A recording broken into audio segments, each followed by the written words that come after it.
mother of 5 daughters. నేను మా అమ్మ లాంటి అమ్మాయి ఎవ్వరికీ ఉండదు. అది ఉంది. నేను so lucky, very lucky. We are all lucky. పెద్ద కూతురు నాకు చాలా ఇష్టం. యాక్చువల్లీ అమ్మ అంటే ఎంత ప్రేమగా ఉంటుంది అనే మాట నాకు నాన్న ఉన్నప్పుడు తెలియలేదు. అంతా నానే అనుకునేదాన్ని. నాన్న చనిపోయాక అమ్మ అంటే ఏంటో తెలిసింది. నాకు ఎప్పుడు ఎన్ని జన్మలైనా అమ్మే కావాలి.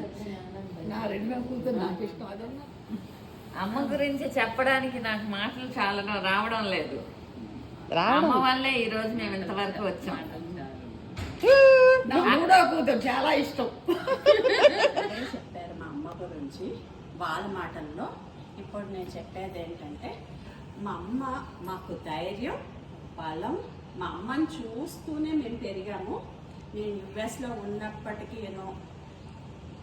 ఏదైతే మా అమ్మ దగ్గర నేర్చుకున్నానో అదే ఈ రోజు వరకు ఫాలో అవుతూ ఉంటాను. ఎవ్వరికీ కూడా ఇలాంటి అమ్మ రాలేదు అని నేను చెప్పను, కానీ ఇలాంటి అమ్మ అందరికీ వస్తే డెఫినెట్గా వాళ్ళ లైఫ్ చాలా బాగుంటుంది. I love my mom so much. ఇది దూరంగా ఉంటుంది నా పాప. దూరం సంవత్సరానికి ఒకసారి కనిపిస్తుంది. అదే నాకు ఆనందం. వాళ్ళు ఎక్కడున్న ఆనందంగా ఉండాలని కోరుకుంటున్నాను. అంతే.